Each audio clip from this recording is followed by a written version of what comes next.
श्री राधे राधे। समादरणीय भक्त सज्जन महानुभावहरू, सदा जस्तै आज पनि हामी माघ महात्म्यको बसाइमा छौँ। आज श्री स्वस्थानी व्रत कथाको 19औं श्रृङ्खला लिएर म हजुरहरूमाझ उपस्थित भएको छु। यदि हजुर नयाँ हुनुहुन्छ र हामीसँग जोडिन चाहनुहुन्छ भने कृपया एक सब्सक्राइब गरिहाल्नुहोस् है। सदा जस्तै आज पनि हामी मङ्गलाचरणबाट सुरु गर्नेछौँ। सबैजनाले हातमा फुल लिएर उनै श्री स्वस्थानी मातालाई हृदयमा सम्झेर ध्यान गर्नुहोला। ओम श्री गणेशाय नमः, श्रीं सरस्वत्यै नमः, श्री वेद पुरुषाय नमः, श्री स्वस्थानी परमेश्वर्यै नमो नमः। ओम यं ब्रह्मा वरुणेन्द्र रुद्रमरुतः स्तुन्वन्ति दिव्यैस्तवैर् वेदैः साङ्गपदक्रमोपनिषदैर्गायन्ति यं सामगाः। ध्यानावस्थित तद्गतेन मनसा पश्यन्ति यं योगिनो यस्यान्तं न विदुः सुरासुरगणा देवाय तस्मै नमः। श्रीमच्चन्दनचर्चितोज्ज्वलवपुः शुक्लाम्बरा मल्लिका मालालङ्कृतकुण्डला प्रविलसन्मुक्ता बलिशोभिता सर्वज्ञाननिदानपुस्तकधरा रुद्राक्षमालाधरा वाग्देवी वदनाम्बुजे वसतु मे त्रैलोक्यमाता चिरम्। मुखं करोति वाचालं पङ्गुं लङ्घयते गिरिं यत्कृपातमहं वन्दे परमानन्दमाधवं। नमो भगवते तस्मै व्यासायामित तेजसे यस्य प्रसादात् वक्ष्यामि नारायणी कथामिमाम्। नारायणं नमस्कृत्य नरं चैव नरोत्तमं देवीं सरस्वतीं व्यासं ततो जयमुदीरयेत्। अथ एकोनविंशोऽध्यायः। कुमारजी आज्ञा गर्दछन्, हे अगस्त्य मुनि, यति पाताल का कुरा कहें, अब मर्त्यमण्डल का कुरा कहन्छु सुन। मर्त्यमण्डल का दक्षिण भागमा ब्रह्मापुर नाउँ गरेको नगर छ। त्यहाँ ब्राह्मण असङ्ख्य सम्पत्ति पाई वेद पुराण आदि नाना शास्त्र अभ्यास गरी आफ्ना ब्रह्म कर्ममा रहेका थिए। त्यसै नगरमा शिवभट्ट नाउँ गरेका ब्राह्मण महागरिब थिए। गरिब भए पनि शिवभट्ट ब्राह्मणलाई लोभ मोह थिएन। आफ्नो कर्म छोड्दैनथे, मिथ्या कुरो बोल्दैनथे। तिनकी सती नाउँ गरेकी ब्राह्मण थिइन्। स्त्री पुरुष बहुत मिलेका थिए। घरमा सम्पत्ति नहुँदा धेरै दुःख पाए।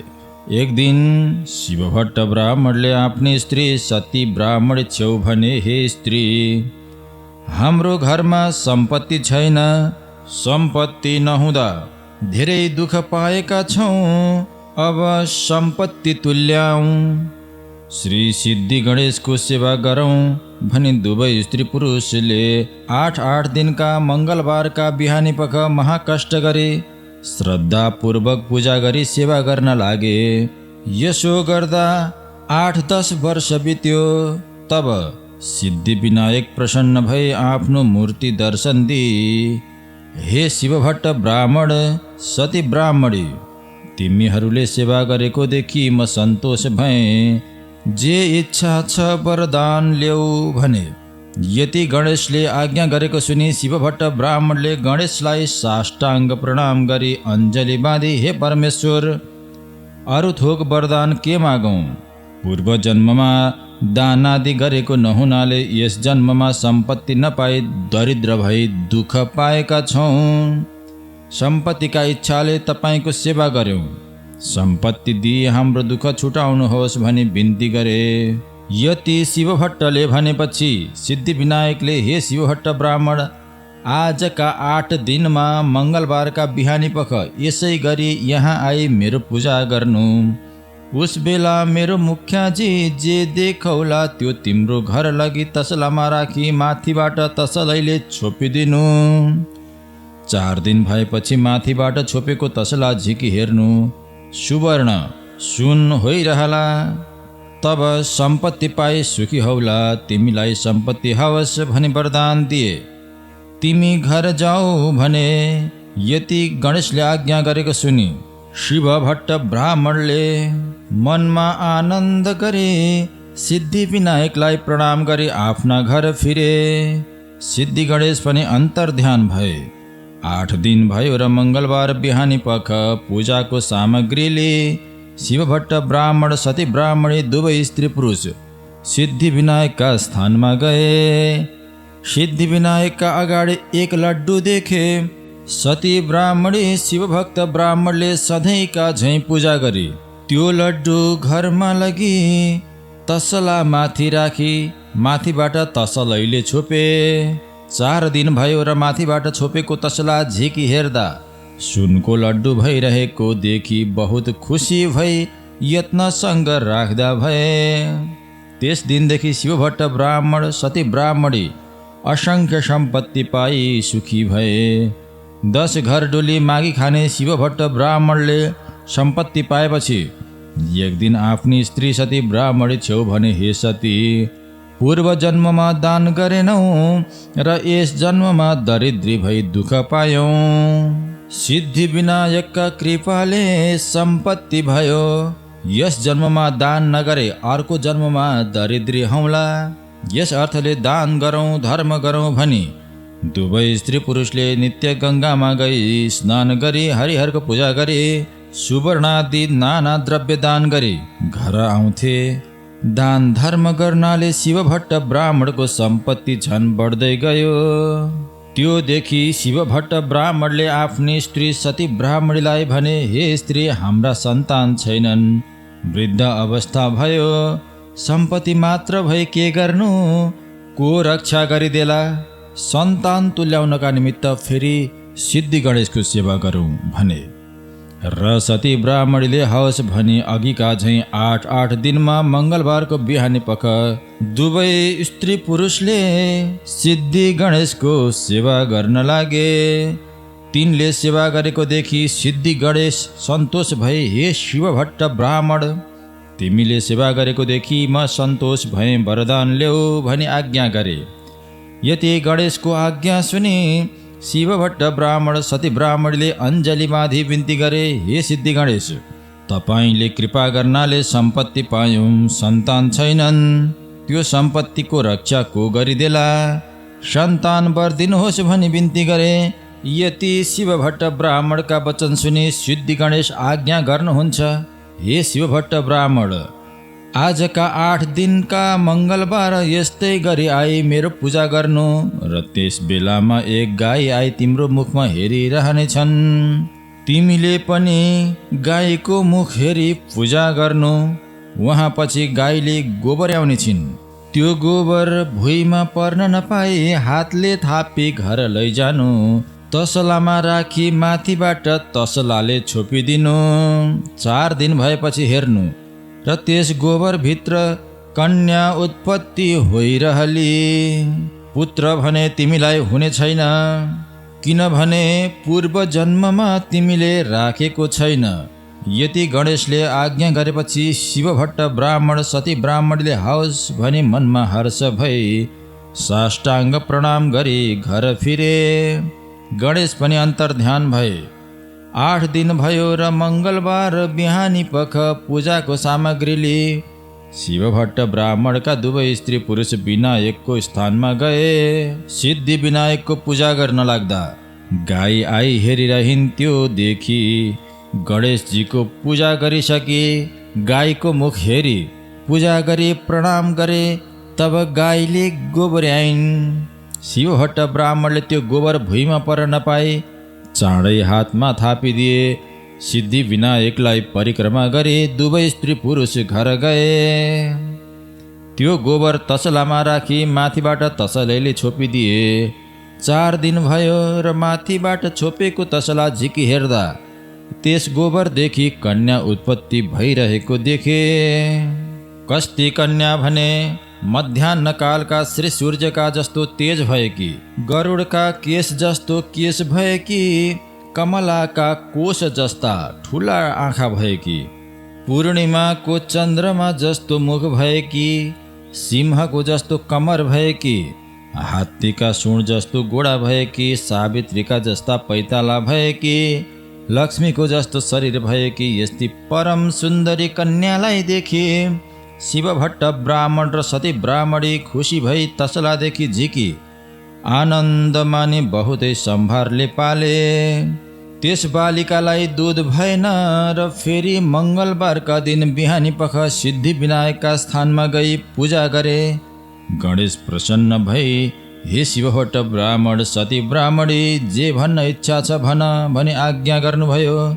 शिवभट्ट ब्राह्मण भन्छन् हे विनायक तपाईँले कृपा गर्नाले सम्पत्ति भयो, सन्तान पनि भयो। यस बालकलाई खुवाउन दुध भएन, यही बिन्ती गर्न आए। यति शिवभट्ट ब्राह्मणको कुरा सुनि त्यस बालकलाई दुध दिए। जाऊ भनी गणेशले आज्ञा गरी अन्तर्ध्यान भए। तब शिवभट्ट ब्राह्मण सती ब्राह्मणी हवस् भनी घर फिरी। सती ब्राह्मणीले आफ्नो स्तन मिची हेर्दा दुध आयो र त्यस बालकलाई दुध खान दिई बढाइन्।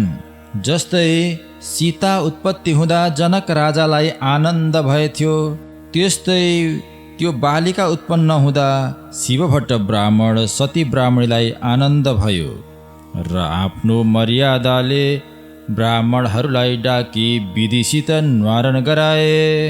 ब्राह्मणहरूले हे शिवभट्ट ब्राह्मण गाईका गोबरदेखि उत्पत्ति भएकी हुनाले यस बालकको नाउँ गोमा भन्नु भनी गोमा नाउँ राखे भाग्यमानी हुनेछन्, सम्पूर्ण लोकले मान्नेछन् भने। यति ब्राह्मणहरूले भनेपछि शिवभट्ट ब्राह्मणले श्रद्धापूर्वक दक्षिणा दिई भोजन गराएर ब्राह्मणहरू आफ्ना आफ्ना आश्रममा गए। तहाँ उपरान्त गोमा ब्राह्मणे शुक्ल पक्षमा चन्द्रमा झैँ दिन दिन बढी 5 वर्षकी भइन्। एक दिन शिवभट्ट ब्राह्मण सती ब्राह्मणले हे पुत्री गोमा हामी स्नान गरी आउँछौँ, तैँले पूजा गर्न अक्षता केलाई राखेस् भनी अराई दुवै स्त्री पुरुष गङ्गामा गए। गङ्गामा स्नान गरी हरिहरको पूजा गरी सुवर्ण आदि नाना द्रव्य दान गरी आउँथे। यसरी दान गर्दा अमरावती कम्पन भयो। तब इन्द्र डराई 33 कोटी देवता समेत कैलाश पर्वतमा गई श्री महादेव छेउ गई बिन्ती गरे, हे जगदीश्वर मर्त्यमण्डलका दक्षिण भागमा ब्रह्मपुर नाउँ गरेको नगर छ। तहाँ शिवभट्ट नाउँ गरेका ब्राह्मण छन्, तिनकी सती नाउँ गरेकी ब्राह्मणी छन्।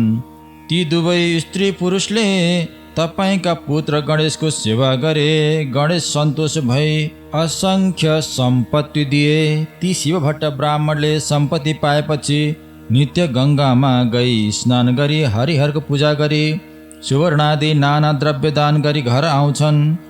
तिनले दान धर्म गर्दा अमरावती कम्प भयो। हे करुणामय, अरू पनि बिन्ती गर्छु सुन्नुहोस्। शिवभट्ट ब्राह्मणले सम्पत्ति पाएपछि सन्तान भएनन् र फेरि गणेशको सेवा गरे।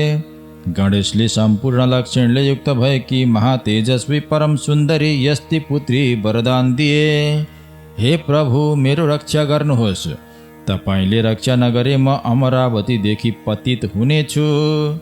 यति इन्द्रका वचन सुनि श्री महादेव आज्ञा गर्नुहुन्छ, हे इन्द्र न डराओ, म रक्षा गरौँला, तिमी अमरावती जाओ। यति श्री महादेवको आज्ञा सुनि इन्द्रले हवस् भनी श्री महादेवलाई साष्टाङ्ग प्रणाम गरी अमरावती गए। इन्द्र गएपछि श्री महादेवले इन्द्रलाई रक्षा गर्नका निमित्त जटा मुकुट गरी भिक्षुक रूप भई बायाँ हातमा त्रिशूली दाहिने हातले डमरू बजाए भस्म लेपन गरी शिवभट्ट ब्राह्मणका घर गई भिक्षा मागे। गोमा ब्राह्मणी आफ्ना बाबाको नित्य पूजा गर्न अक्षता केलाउँदै थिइन्। धेरै बेरपछि बाबा महातारी गङ्गामा स्नान गर्न गएका छन्। म अक्षता केलाउँदैछु, एकछिन पर्ख, भिक्षा दिने केही छैन भनी पर्खाइराखिन्। अक्षता केलाइसकी भिक्षा लिई भिक्षुक रूप श्री महादेव छेउ आई। हे भिक्षुक, मेरा बाबा महातारी घरमा छैनन्, म अक्षता केलाउँदै थिएँ, विलम्ब हुन गयो, दुःख नमान, भिक्षा ल्याऊ भनिन्। यति गोमा ब्राह्मणीले भनेपछि भिक्षुक रूप श्री महादेव आज्ञा गर्नुहुन्छ, हे ब्राह्मणकी कन्या, यतिका बेर पर्खाई अहिले भिक्षा दिन आइस्। त्यो भिक्षा मलिन्न, दिने भए तेरा बाबाको पूजा गर्न केलाई राखेको अक्षता दे। यति भिक्षुक रूप महादेवले आज्ञा गरेपछि गोमा ब्राह्मणी कन्याले लिने भए भिक्षा ल्याऊ, नलिने भए अक्षता त दिन्न भनिन्। यति गोमा ब्राह्मणीका वचन सुनि भिक्षुक रूप श्री महादेवले हे पापिष्ट ब्राह्मणी, तैँले अहङ्कारले मलाई भिक्षा दिइनस्, तँलाई श्राप दिन्छु। तँ 7 वर्षको हुँदा 70 वर्षको बुढोसित तेरो विवाह होस्, फेरि तँलाई नाना तरहका दुःख होस्, फेरि तेरा बाबा महातारी पनि चाँडै मरिजाउन्। यति 4 थोक तँलाई श्राप दिएँ भनी डम्बरुवाला भिक्षा नली बाहिर आएर वहाँदेखि अन्तर्ध्यान भए कैलाश पर्वतमा गए। सुन्यौ हे अगस्त्य मुनि, जसले यो 19औं अध्याय पाठ गर्ला वा सुन्ला त्यसलाई सन्तान सम्पत्ति मिल्नेछ। जय जय श्री स्कन्द पुराणे केदार खण्डे श्री स्वस्थानी माघ महात्म्ये कुमारागस्त्य संवादे गोमोपत्तिर्नाम 19विंशोऽध्याय। हरये नमः। प्रिय भक्त सज्जन, अब सबैले हातमा फूल लिएर उनी श्री स्वस्थानी मातालाई हृदयमा राखेर दुवै आँखा बन्द गरी पुष्पाञ्जली गर्नुहोला। ओम उपनयतु मङ्गलं वः सकल जगन्मङ्गलालयः श्रीमान् दिनकर किरण निबोधित नवनलिन दल विवेक्षणः कृष्णः। काले वर्षतु पर्जन्यः पृथिवी शस्यशालिनी देशोऽयं क्षोभरहितो ब्राह्मणाः सन्तु निर्भयाः अपुत्राः पुत्रिणः सन्तु पुत्रिणः सन्तु पौत्रिणः निर्धनाः सदनाः सन्तु जीवन्तु शरदां शतं। तत्रैव गंगा यमुना च तत्र गोदावरी सिन्धु सरस्वती च तीर्थानि सर्वाणि वसन्ति तत्र यत्राच्युतोद्धार कथा प्रसंग। या कुन्देन्दु तुषारहार धवला या शुभ्रवस्त्रावृता या वीणा वरदण्ड मण्डितकरा या श्वेत पद्मासना या ब्रह्मच्युत शंकर प्रभृतिर्देवैः सदा वन्दिता सा मां पातु सरस्वती भगवती निःशेषजाड्यापहा। कायेन वाचा मनसेन्द्रियैर्वा बुद्ध्यत्मना वा प्रकृतिस्वभावात् करोमि यद्यत् सकलं परस्मै नारायणायेति समर्पयामि। जय भन्नु श्री स्वस्थानी परमेश्वरी को जय।